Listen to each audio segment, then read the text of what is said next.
Welcome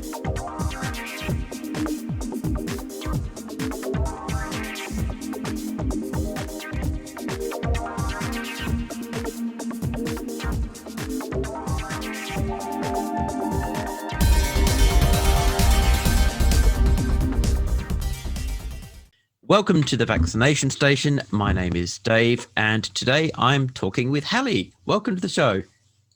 Thanks so much for having me. Let's start by getting to know you. Can you tell me 3 things about yourself that you think the audience would find interesting? Sure. So I'm a registered nurse, and I also spent a fair amount of time as part of the natural birth community, and for a long time really wanted to be a midwife. Let's see, I've been to 3 continents, would like to make that more. Will be easier when I don't have such young children. And oh gosh, it's a long story, but I'll just leave it as a interesting factoid. I was adopted by my biological father. Okay, that sounds like an entire podcast in itself. Wow. I've never heard of that happening before, so that's fascinating. Yeah. Well, you said interesting, and I'm not good with small talk. Okay, I think you got me there. So that's great. I want to talk about your experience with vaccines. Firstly, your family experience. What's your parents' position towards vaccines? Did they have you vaccinated as a child? Yes, I was fully vaccinated per the CDC schedule growing up. Then, as you became older and got married and you had kids, was there anything ever that sort of shook your faith in or shook your confidence in vaccination and the safety and efficacy of the schedule, say, for example? Yes, so it was several things coming together that undermined my faith in vaccination. I went to nursing school in college and began a nursing career when I was 22 in the US, which is a for-profit healthcare system, and the capitalism is just out of control. And my idealism was quickly shattered by, just confronting that patient safety was not always put at the forefront of everything that we did, like it should be. And also being, a young 20-something, my thinking was more black and white. So, well, this and this and this is really bad, so it's all bad. That was part of it. Also, my involvement with the midwifery community and the natural birth community. Unfortunately, vaccine hesitancy is just rampant in that community. And people want to belong and are susceptible to groupthink. So that was another part of it. I had a very traumatic experience while I was pregnant with my first child. I was working as a doula, and for any listeners that don't know, a doula is someone who provides support physically and emotionally to laboring women and their partners. And I had a doula client who died in the immediate postpartum, and her infant died also. And I was pregnant myself at the time, and the whole thing was just awful. And I think everyone goes into parenting with a lot of anxiety, or a fair amount at least. But in hindsight, I very much had diagnosable postpartum anxiety, but I didn't know it. And at least in the US, that kind of anxiety is almost encouraged, especially in mothers. Like, oh, you're worried about everything? You just must be a great mom. And psychologically, I had been primed somewhat through negative experiences with the underbelly of American healthcare, as well as a lot of relationships with friends and colleagues who are vaccine hesitant. And then you throw in a little tiny vulnerable baby and a lot of anxiety, and it's really like psychologically helpful to scapegoat vaccines, because and all of this is unconscious, of course, but it's psychologically appealing to that narrative that vaccines could be the cause of autoimmune issues or severe allergies or neurodiversity, because then all you have to do is not vaccinate and your kid will be fine, right? So those were some of the factors. Thank you. That's a very detailed and very frank account of your journey. I can fully understand how those factors all sort of coalesced to form a perfect storm of doubt and worry that sort of eclipsed what might otherwise been your better judgment, particularly having had nursing training. When you become a parent for the first time, there are so many anxieties that plague you. You've never been a parent before. You don't really, well, you don't know how it's done experientially. You might have some ideas theoretically. You're Right. worried about getting it wrong. There's huge pressure in Western society on mothers to be the right kind of mum or a perfect mum.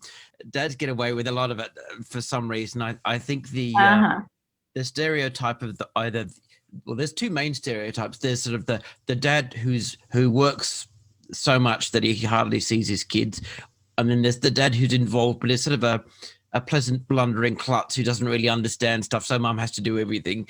Either way, dad avoids the responsibility or the blame for whatever reason. So Yes. there Right. is huge stigma, particularly among women's groups on social media, to be the right kind of mum. And there's tremendous pressure on to get it right. You mentioned being part of the natural birthing community, and yes, I'm aware that there is a huge stream of anti-vax thought and attitudes and pressure there. Why do you think that is? Is it part of the whole natural is good, scientific / medical is bad kind of thing? Is it just a general thing, or are there other factors, or what's the main reason, do you think? Yeah, I think that's definitely part of it. The fallacy in thinking that, chemical bad, natural good. I think it's cynicism related to, and I can only speak of the way it is in America, but here with not having a national healthcare system, I think there's a lot of cynicism about the healthcare field in general, specifically with obstetrics. And obviously, right after having a baby is when you start having, when you're confronted with the vaccine schedule as a parent. I think a lot of parents feel really disempowered or even traumatized by their labor and delivery experience.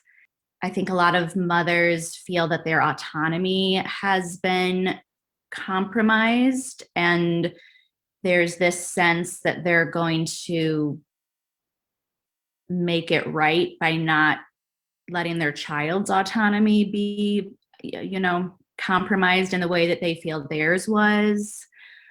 I think feminism plays a role because it's not a big leap from believe women to believe mothers. Those are some of my thoughts. I think it's a complex thing, but I would say those are some of the threads. Yeah, all of those factors are consistent with my experience and my understanding of the situation from what I've read and from what I've gleaned talking to people online. It's strange because the point has been repeatedly made by science advocates that the only reason modern Western women have the luxury to be able to dabble in these sort of more natural techniques and these sort of so-called, more traditional ways of doing things is because they live in a society that has benefited so greatly from medical and scientific advances that we Mm-hmm. no longer have most of the problems associated with the practices they're now encouraging. Right. So it's very easy to say, well, women should really all go out and give birth squatting over a pristine mountain stream and just let the baby gently plop into the water, just as nature intended. You know, it's all very well to say that, but you can only do that, of course, because society has reached the stage where you have the privilege to be able to go out and do these things. And there's You backup can't, if something goes wrong. yeah, Mm-hmm. you can't tell that to someone who's living in a less developed country that's, say, been torn apart by war, where medical support is virtually non-existent, Right. where disease is rampant, where a cut can kill you if you get the wrong infection. So it's the whole thing really, to my mind, reeks of privilege and Mm-hmm. ignorance born of that privilege. Mm-hmm. Many people in less developed countries are giving birth this way because they have to, not because Right. they want to. If they were given the option, they would eagerly accept what these natural birthing people call, the medical solution, because it would greatly reduce the shocking death rates in childbirth that plague Right. their country. Right. So it is very much a Western indulgence, a modern Western indulgence. And I'm not saying it can't be done right. And I'm not saying that people shouldn't be free to do it. Sure, if you want to do it, do it. Just be aware that the fact that you have the liberty and the privilege to do this and to do it safely is all thanks to the very system that you reject as being wrong and bad. And Absolutely. also be aware that no matter how natural you think you've made it, complications can and do arise, and there is as I understand it, a disproportionately high mortality rate, birth mortality rate within this natural community that should really be eclipsing the medical system if it's really that good. Mm-hmm. So I Mm-hmm. think people very easily sort of allow their ideology to blind them to these facts. Mm-hmm. I want to get onto your point about skepticism of the medical system Mm-hmm. because of the aggressive for-profit approach, because I strongly believe that is a factor in vaccine hesitancy, particularly in the US. Now, as you pointed out correctly, the US does not have a national healthcare system. Every other Western country has a national healthcare system run by the government in some form or another. Mm-hmm. And although there is a very strong push among some political groups in the US to say, well, for-profit healthcare is bad and should be completely abolished. When you look at other countries, Western countries with universal healthcare, we also do have a for-profit system running side by side. We Mm-hmm. didn't eradicate that. Mm-hmm. We provided a public option, a government option, provided for everyone, regardless of income or situation, that anyone is free to use, and it's free at the point of service, which is really what you want. But also we allow the for-profit system to exist side by side, Yeah. so that if people do want to go into a nice private hospital that feels more like a 5-star hotel, and they want to eat caviar while Dr. Sergey is gently removing their spleen and chatting to them over a glass of champagne or whatever, Mm-hmm. then they can do that. So the options are still there. It's a myth that national healthcare equals abolition of for-profit healthcare, and Right. depending on where you stand, either a pathway to a glorious utopia or the downfall of capitalism and civilization as we know it, depending on which side of the aisle you take.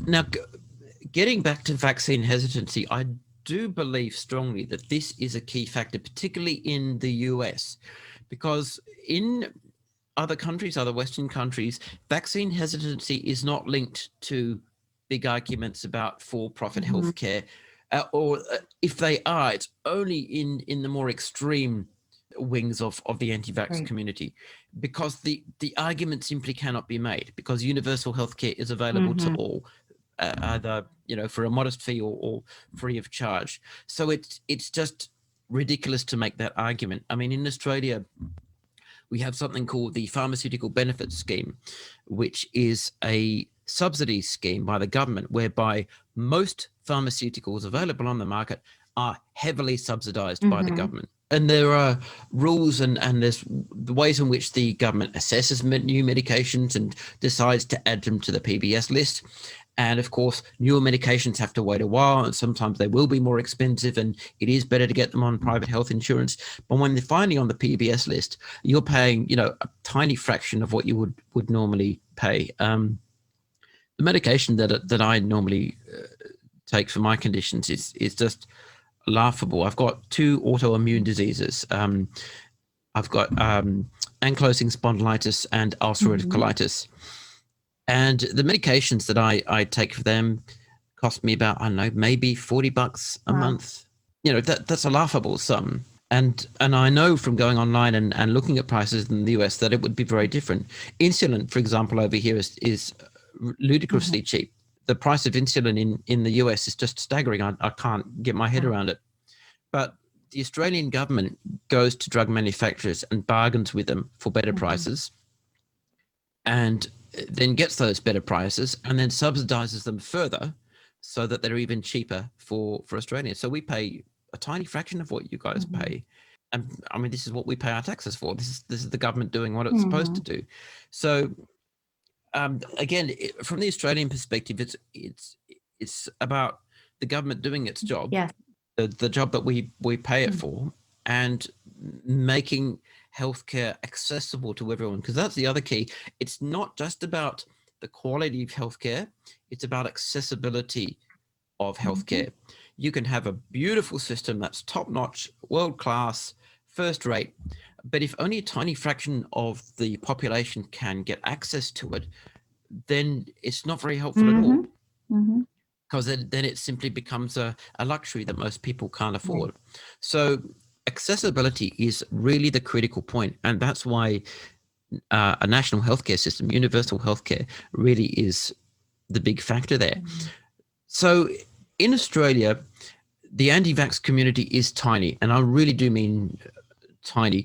Australians overwhelmingly support vaccination. We recently hit 95% coverage for childhood immunization, which is great. That's a brand new milestone. It's never been higher in the history of our country. And that will give you an idea of just how weak the anti-vax movement is here. There are so few arguments that actually latch onto. They can't use the big government argument, because the government's actually the big pharma making things thing. easier and they can't use the big pharma argument, because big pharma is very powerfully hobbled here. You're not allowed to advertise prescription pharmaceuticals on TV, on radio, and this kind of thing. So they can't do any of that. When I've been to the States a couple of times, and I was staggered by the number of times I flipped on the TV and I would see an ad that says, "Do you have these very vague and common symptoms? You probably need our drug. Talk to your doctor. Ask your doctor if our drug is right for you." Oh, yes, I did have a headache 2 weeks ago, and I was a bit sniffly yesterday, and did I feel mildly bloated, whatever that means? Maybe. Sure. Yep. Sounds like I need your drug. I found you can't watch a single commercial break without a drug commercial. They're constant. I found it really weird and quite hilariously transparent as well. I thought, who falls for this stuff? It's like some kind of satire. Part of my journey was definitely untangling science from capitalism, because here it's the opposite of everything you were just saying about Australia. The drug companies market their products shamelessly everywhere. The healthcare is not necessarily quality. I mean, we were talking about maternal mortality earlier, and it's certainly far worse in, say, sub-Saharan Africa than it is in the US. And yet the US has the highest maternal mortality rate of any developed country. The highest. And it's been getting worse since the 80s. So there's definitely a quality problem with our healthcare and an accessibility problem. There's racism involved, sexism. It's a hot mess. I think part of the reason the anti-vax sentiment catches on more in the US than in, say, Australia is because everyone can see how corrupt our system is. So it doesn't be, it's only a couple of leaps to, like, you know, oh yeah, of course, you know,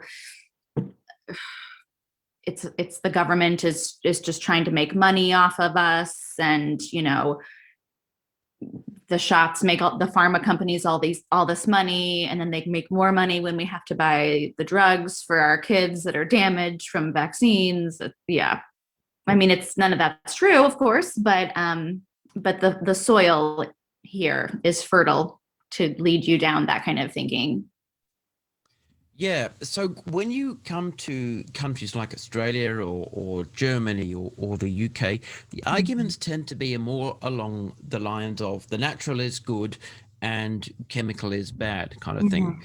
Particularly in Europe, where they have long traditions of cottage industry, of healthcare. Europe was the birthplace of many alternative lifestyle ideas like Steiner schools. Homeopathy is quite strong there. So Europe does have a long history of involvement with the so-called natural lifestyle and the traditional lifestyle and the back to basics kind of thing. And to some extent that filters through into the UK and Australia as well. So over here it tends to be the more natural is good, chemical is bad argument. Now, leaving aside the very obvious fact that virtually everything on the planet is a chemical, Right. the whole idea of natural is better sounds really good. And I bought into that mentality for quite a while myself, not on the issue of vaccines, but on the issue of electricity generation and food production. So I used to be anti-nuclear, and I used to be anti-GMO and pro-organic. So I can speak from personal experience about these issues. I'm not just some sort of person sitting in a corner laughing at other people and saying, oh, well, I would never have fallen for all that nonsense. I'm so superior, blah, blah, blah. I can relate to all of this because I did go through it, not with regard to vaccine, but with these other issues. And I came to learn more and more about nuclear energy and the history of nuclear safety, etc. And I came to conclude that nuclear energy is actually safe and effective and very good, without actually losing my confidence in renewables either. I have an 8.25 kilowatt solar system on my house roof, and we haven't had a power bill since that was installed because we just generate too much. And in fact, we are now making a profit because we sell the excess electricity back to the grid, and our power company now owes us about, I don't know, I think it's up to about $1,600. So, that's awesome. Congratulations. That's a nice position to be in. Yeah, that's a nice position to be in.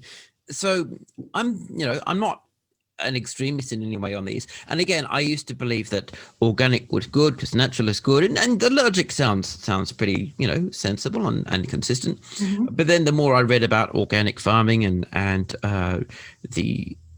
the inefficiencies involved, and the more I read about the actual safety of things like glyphosate and this kind of thing, the more I realized I had actually fallen into the sort of naturalistic fallacy where I think natural is good, chemical is bad. So I've been through this. I understand where people are coming from. I can relate to it from a personal perspective. I want to ask you, how do you think is the best way to tackle this mentality, leaving aside the whole, industrialized, capitalized healthcare is oppressive and difficult and a big factor in it? What do we do about the natural is good, chemical is bad argument? How do you think we should tackle that? It's a tough one, and I think it has different roots for different people. I think sometimes religion is involved, because many people are taught that the body is, sinful, or at least to be, rejected in favor of the spirit, and that nature is not super important either. Like my tradition is Christianity, and I've had a big swing with that as well in terms of my views. But I came from a mode of thinking in which, like, caring for the environment wasn't particularly important because we were heaven bound, right? And so, in a bizarre sort of way, my shift towards natural is good was kind of pushing back on my religion. And a lot of that was good and is good. I mean, nature is important and valuable, and it's nuanced, but then it gets taken to this extreme where nature is always good. And obviously that's not true. And the whole nature is good, chemicals are bad thing, I think I've come to view that as just a bizarre argument when it comes to vaccines, because what could be more natural than putting the virus in your body and letting your immune system do its thing? Like, that's pretty darn natural. I think we need better science literacy, better education. Formaldehyde, for example, our bodies produce that. Formaldehyde is natural. And yes, it's a chemical, but as you said earlier, everything is a chemical. So I think better education with science, and also better communication of science. I think a little bit more of an offensive approach in healthcare schools. Like, I have my bachelor's of science in nursing. And I, of course, had anatomy and physiology and microbiology and pharmacology and pathophysiology and many other classes in my very rigorous program. But as I was slowly going down the anti-vax rabbit hole, when someone said to me, or I read somewhere the thing about, like, well, I bet you didn't really learn about vaccines in nursing school, that worked on me, because no, we didn't learn about really the history of vaccination, or the way vaccines are developed, or the history of anti-vaccination, or really any of that. And I think any successful con works by convincing you that those other guys already conned you. So I think that, I mean, most nursing students aren't going to become anti-vax. You could say the same for most medical students, et cetera, for every healthcare profession. But I don't think it would be a bad idea to take a few lectures and educate all of these students about this stuff, so that they themselves don't get swayed by the rhetoric, and also so that they have some intelligent responses to their future patients when they are questioning vaccines. And because I think a lot of times doctors and nurses who are very pro-vax and have always been very pro-vax, they don't necessarily know a helpful thing to say about, like, someone who's worried about the package insert, or, though there's so many untrue things that people believe. But I think a more offensive approach for healthcare professionals would not be a bad idea. I think that's all very good advice. I'm a Christian as well, so I can relate to your position in that regard. And I agree that there's a bit of a lazy mentality among Christians, not all Christians, of course we're generalizing necessarily, but depending on which tradition you follow, either we all go to heaven so we don't have to worry about earth, and some people will even believe it's going to be destroyed anyway, or Jesus comes down from heaven and restores earth. So either way, it's the Jesus will fix everything Right. You're off the mentality. hook. And when you've got that, you think, oh, okay, that's cool. That's cool. I don't have to worry about earth. It's not my responsibility. And I've been very encouraged by the growth of new theologies that actually address this from a biblical perspective, saying, actually, no, the Bible has a very strong ethos of stewardship that begins in Eden with Adam and Eve, and Adam tilling the ground and looking after the garden. And this continues through the law of Moses, and we see it very strongly in the laws regulating crop rotation and the use of the land and this kind of thing. And it's actually a very strong and powerful theme. So over the last few decades, there's been a greater emphasis on this, and some very good theological works written on that subject. And I think there's a lot more Christians actually coming around to it, which is very encouraging to see. So yeah, there is that sort of extremist attitude that it's not my responsibility, and in any case, it's not really a problem. And then if you go too far in that direction, of course, you end up with it's okay, prayer will solve this medical problem, or prayer will protect my child from diseases, or prayer will heal my child now that it's caught the disease that it wasn't vaccinated for, or which almost, in some cases leads to, well, at least God will hear my prayer now for my child who has died from a vaccine preventable disease that I did not vaccinate for. So it's sort of, there's sort of different layers of it, different extremes to it, but it all comes down to an abrogation of responsibility. And I think that's a really big problem in some Christian traditions, particularly the more conservative evangelical tradition, which I know is the dominant one in the US. Yes. So I definitely feel you there. That's definitely something I've seen in my own community and in others around Australia. How do we address then someone who comes to us and says, well, I have seen Big Pharma punished and fined on many occasions for breaking the rules, for producing dangerous drugs and not telling people how dangerous they were, or for falsifying results. And even though I live in a country that does have universal healthcare, we still use vaccines which are made by Big Pharma, and I don't trust Big Pharma. They've been caught so many times doing dodgy stuff.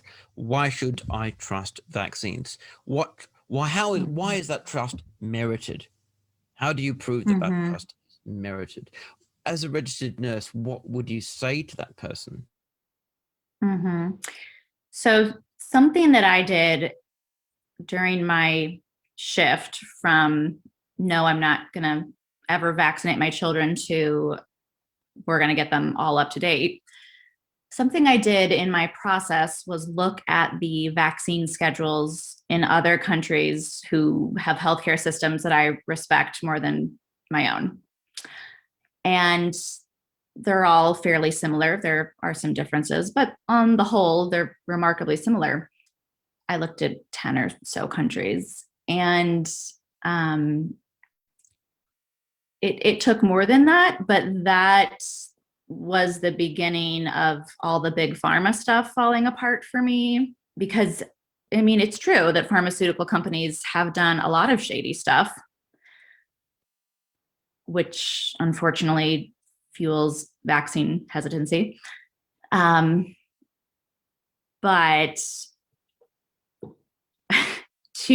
I got to the point of realizing that to continue to believe that vaccines were dangerous would be to go against what essentially every scientific authority globally has agreed on. Like the amount of science just eventually crushed the shady dealings of pharmaceutical companies and all the pseudoscience and lies associated with that narrative. And related to that, I read several articles about how vaccines actually aren't particularly profitable. Like quote unquote, big pharma is not making their money from vaccines. They're making it from other drugs, and vaccines are really not the big money maker that I once thought they were. Yeah, these are very good points to raise. I completely agree with you there. So the way we can explain it to people is, look, yeah, Big Pharma's dodgy. Big Pharma's done a lot of dodgy stuff. So have most other companies whose products you use every day. Car Right. manufacturers have done dodgy stuff. Ford uh, produced the Pinto, which was a car that literally killed people. How? Well, it turns out if you hit it in the back end at over a certain speed, the electrical system would break in the light assembly, and that would cause a spark, and the impact would rupture the fuel tank, and the spark would hit the fuel, and the whole thing would go up like a bomb. Why? Because Ford hadn't made it very well, and they'd taken a gamble on whether or not they would have to do a recall of the car or payouts for compensation, and they gambled very badly. So, but people still buy Fords today. Right. Yeah. There's no one's protesting outside of Ford companies. Yeah, that's it. Yeah. So companies do dodgy stuff. We still buy their stuff. Yep. Why? Well, often because we have to. There's not much choice, or because that stuff is in the past and it doesn't affect us, and it didn't affect us at the time.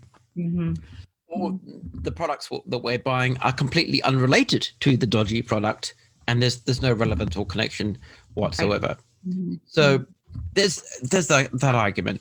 There's also the argument that, as far as I'm aware, and I'm willing to be corrected on this, no company has knowingly produced a bad or dodgy vaccine and then sold it despite knowing that it was bad and dodgy and got in trouble. Now, there was the Qatar incident, which was the accidental contamination of some polio vaccines back in, I think, was it the early part of the 20th century? Was it around the 40s or 50s? I think the 50s, something like that. Yeah, and there was a big recall of the vaccine. But that was an inadvertent contamination of a vaccine. And it was not done knowingly, and it was not done deliberately. And the company acted very responsibly. Qatar Laboratories acted very responsibly to get on top of that problem, recalled the vaccine, and stuff was sorted out. I'm unaware of any case in which Big Pharma has knowingly produced a vaccine that they knew was going to have cause major problems, and then deliberately sold it anyway and made a ton of money, and a whole bunch of people died. I think you are correct. That's just never. I'm just pretty sure that has never actually happened in history. So that's another line of argument that, the scenario you are describing, although it's happened with a whole bunch of other drugs, highly profitable drugs, I might add, which again makes perfect sense because there is an incentive to rush out highly profitable drugs. It has never occurred with a vaccine, which, to get to the next point that you raised, doesn't make a lot of money anyway. One of my infographics that I produced for the vaccination station shows just how much money Big Pharma makes from vaccines compared to all their other pharmaceuticals, and it is a laughable sum. And people saying, "Oh, but look, now with the rise of this pandemic, vaccine manufacturers are set to make a large amount of money from these vaccines." Well, of course they are, because it's a pandemic and they are meeting a need, and of course they're going to make a lot of money. But this is an unusual situation. It's not the norm.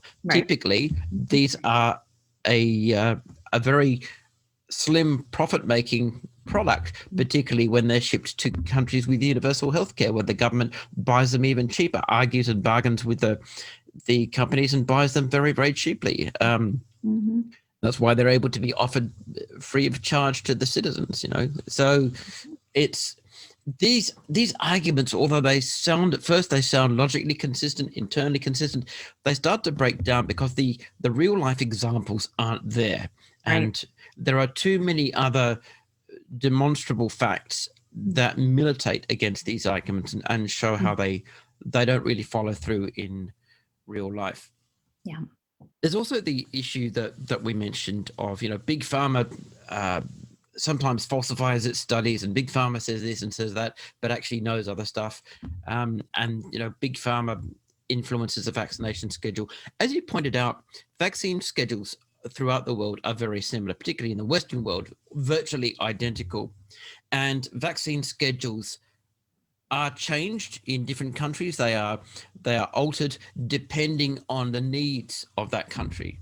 Some countries have they will specify on the schedule for indigenous populations, for example, they will specify Hep B or Hep A or Hep C because those populations are particularly vulnerable to them, so that they are on the schedule specifically for indigenous people, but not for non-indigenous people. So it all depends on the country's needs, the demographics, and whatever prevailing diseases exist, like whether it's yellow fever or whatever, for example, which is not a disease we inoculate for in Australia because we don't need to.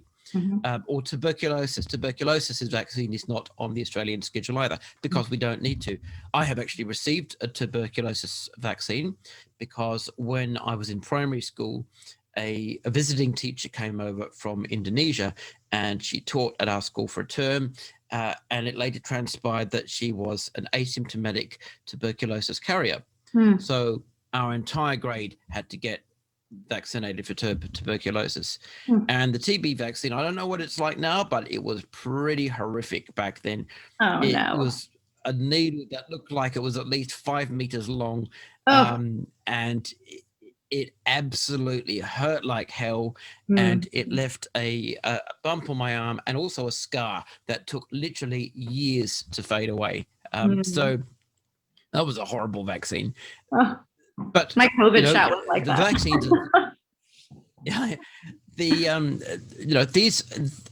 these unusual case vaccines are on hand when they're needed, but they're not on the schedule because they don't need to be. And that's why there's variation between different countries. Occasionally governments make some silly mistakes, make some bad mistakes. Japan, of course, made the decision to suspend recommendation of the MMR vaccine for a while because they were concerned about side effects.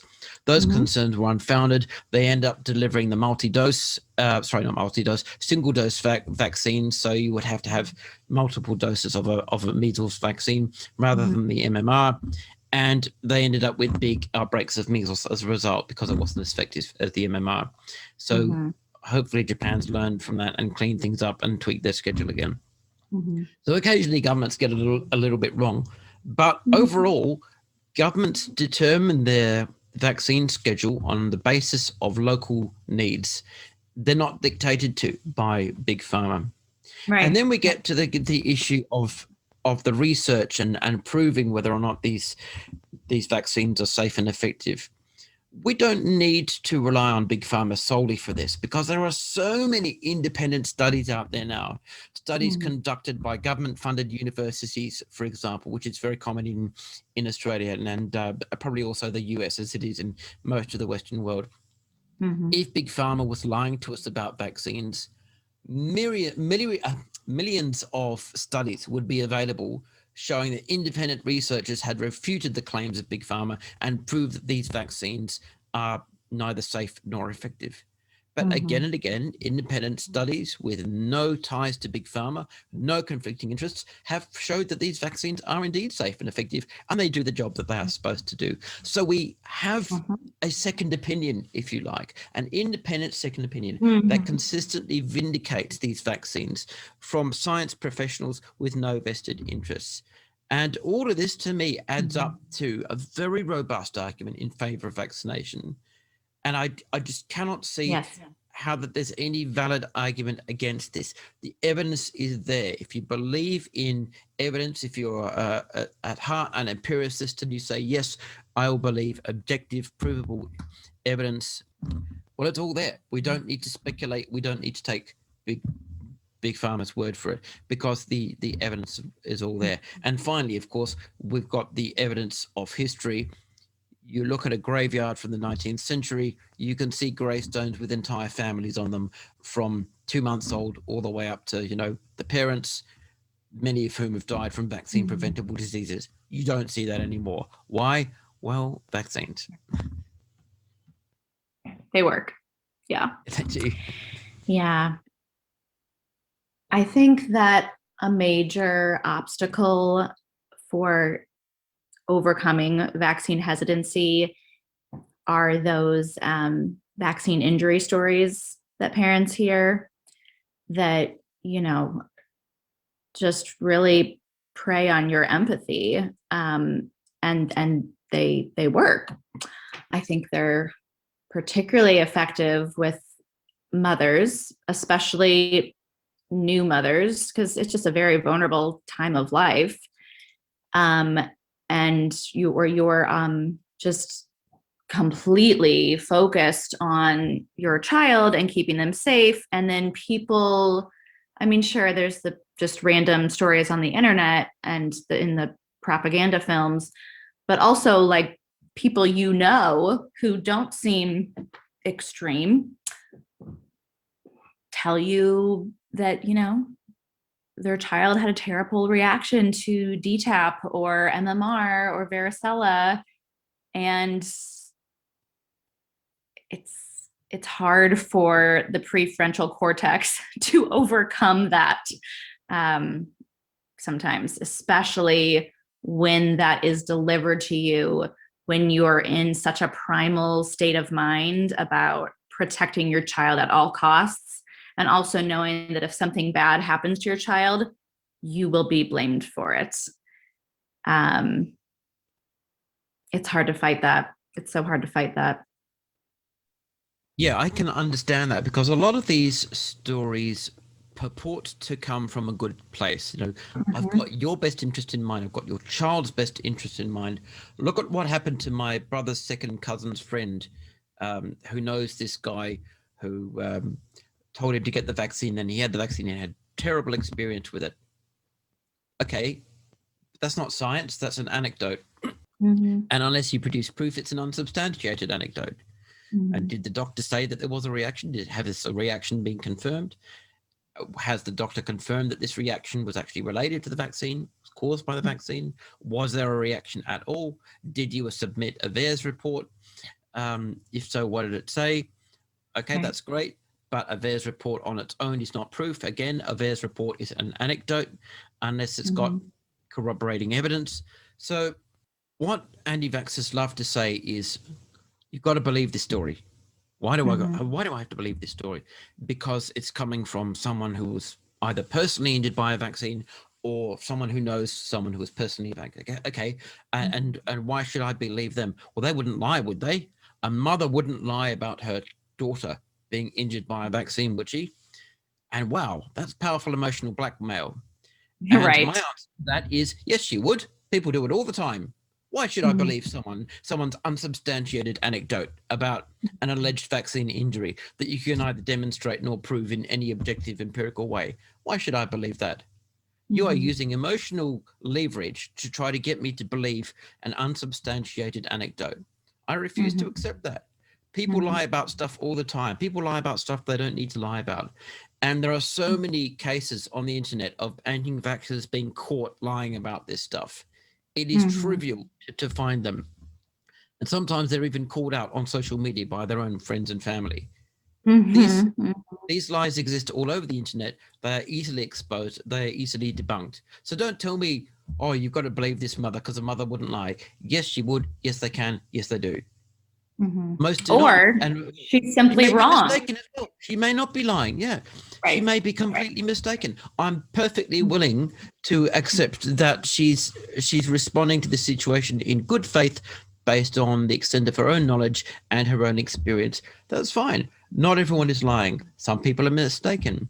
So the anti-vaxxer will try to trap you between these two extremes. Either it's true or she's lying. Well, no, there's a third way. She could be mistaken. Right.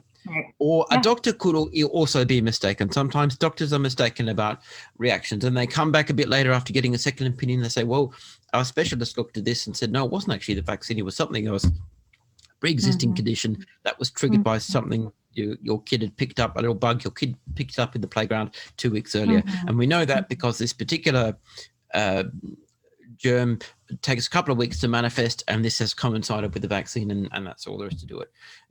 Correlation is not causation. So I don't have to believe these claims, these anecdotes. There's Mhm. no obligation on me to believe that. When you produce solid evidence backed by doctors, backed by specialists, yeah, I've if it's demonstrated and verified by relevant professionals, I will believe it. Absolutely. Mhm. Do Mhm. vaccine reactions occur? Yes. Do serious vaccine reactions occur? Yes. Do dangerous vaccine reactions occur? Yes. But they occur so infrequently as to be vanishingly small. The Right. risks are utterly negligible, and Mhm. that's the key point. So Right. no, I'm not under any obligation to believe your unsubstantiated anecdote, no matter how bad you think it makes me look. Oh, you look and sound like a horrible person for not believing this mother with her vaccine injury story about her daughter. Fine, I Mhm. don't care. That's not on me. That's on you for deciding I'm a horrible person because I refuse to believe something without evidence. I can live with that. No big deal. Yeah. Yeah.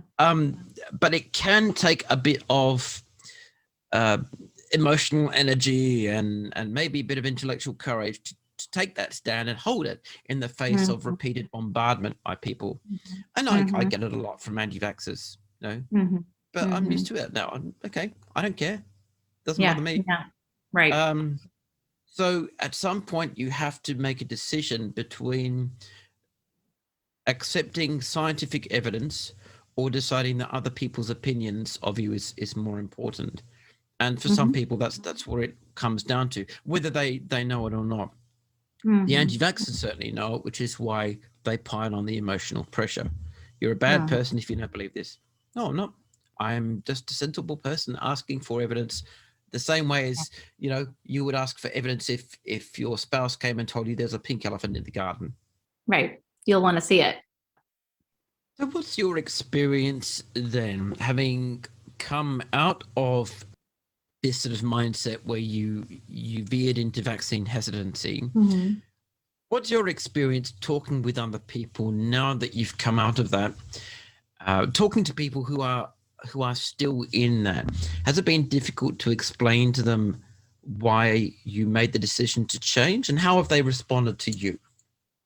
So I just went public with it, but literally a week ago after I got my COVID vaccine. It was a deep, dark secret for a long, long time, which was a pretty heavy burden emotionally. And a lot of that was related to my being a nurse. Like, I didn't want everyone to think I was an idiot. Um, and, it's just such a hot topic. Like, it's, as you know, the discussions on social media, especially, they're not productive.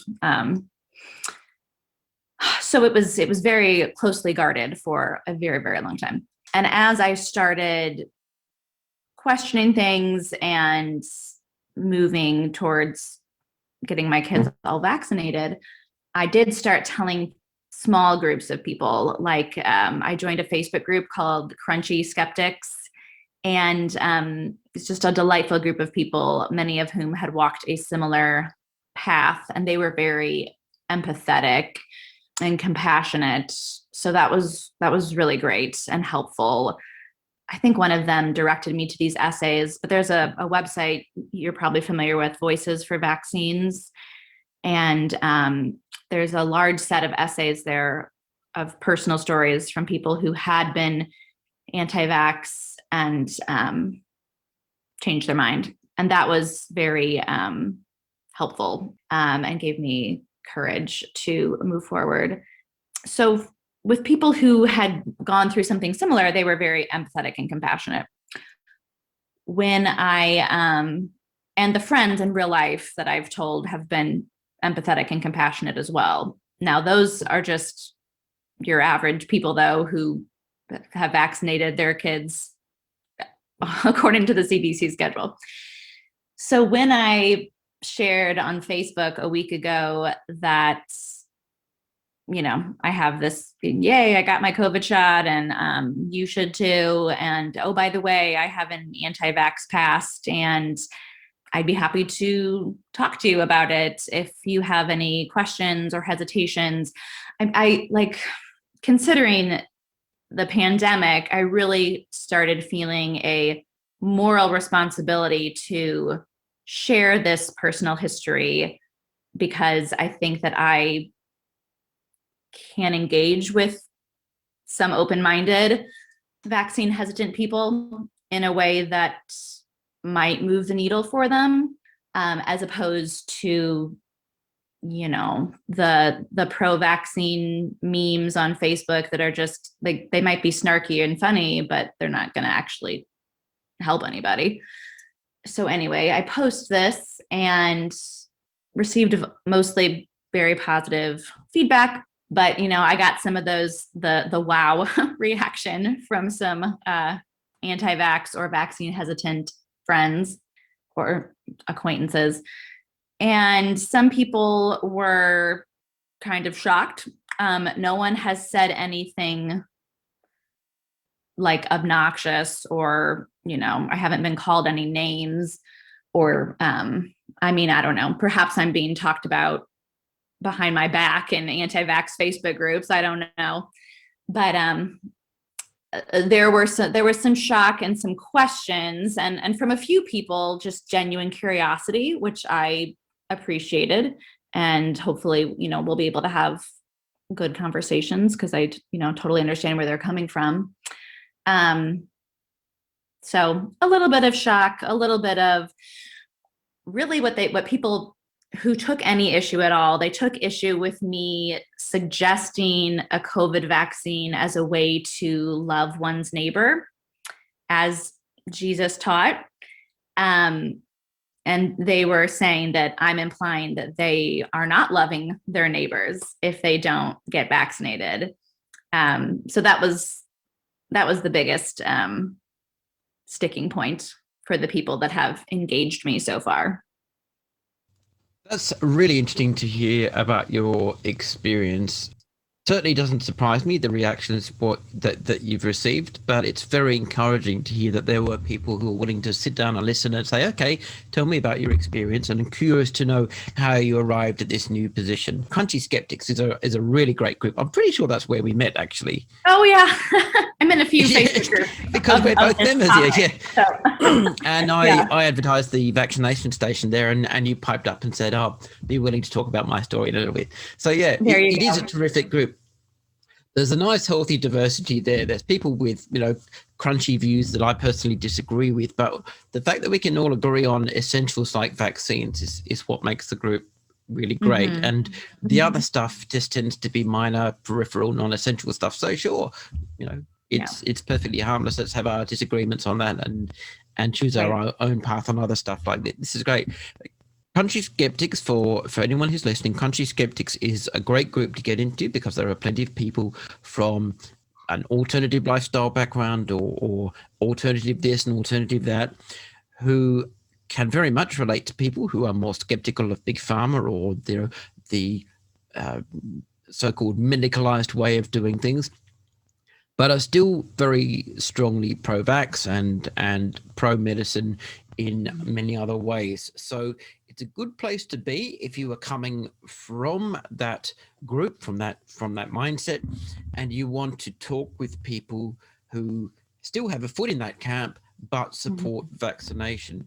It's a very non-judgmental place to be, and there's some great people with professional expertise to talk to who can help out and clarify things.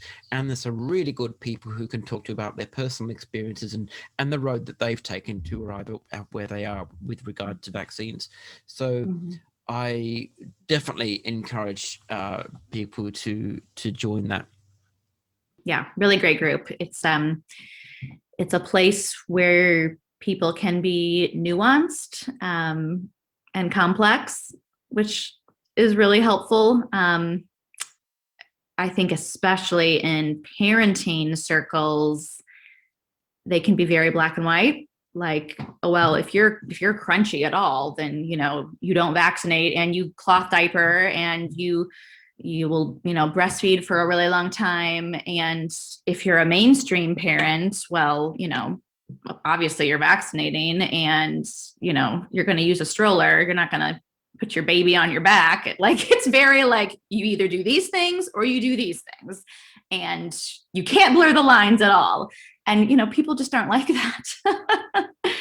That's not the way humans are. So Crunchy Skeptics is a good place to be a complicated person with a story.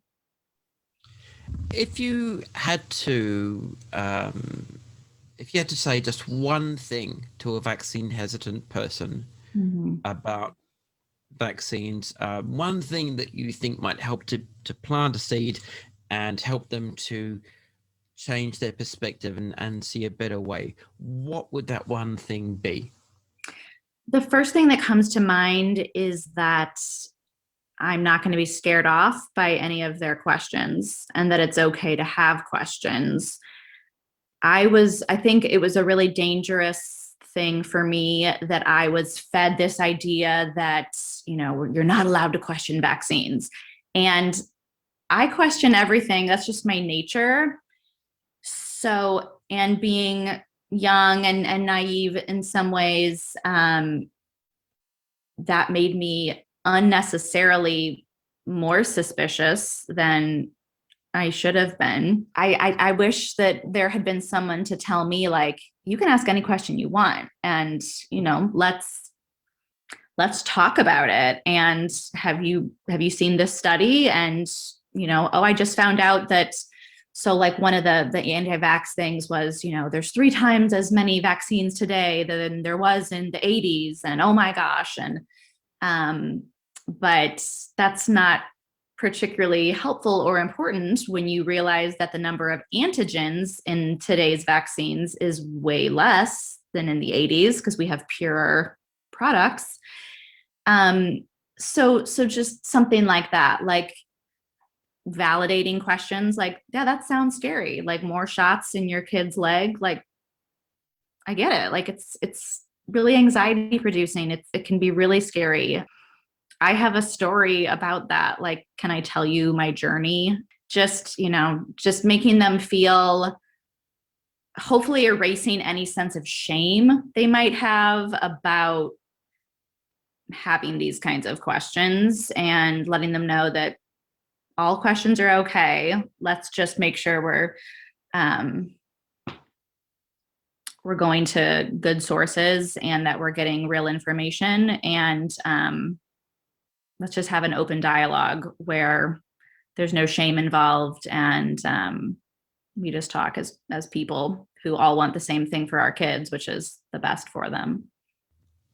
I think that's a really great approach. It's a healthy approach. It's intellectually robust, and it's also empathetic, which of course is a real key to winning people.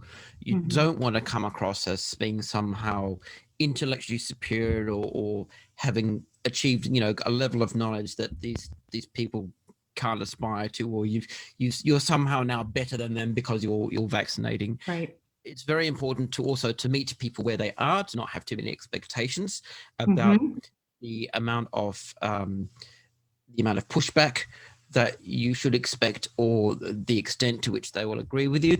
It's best to be reasonable and realistic in your expectations, and remind yourself that everyone initially comes from that same space of being concerned about their family, concerned about the children, concerned about their own health.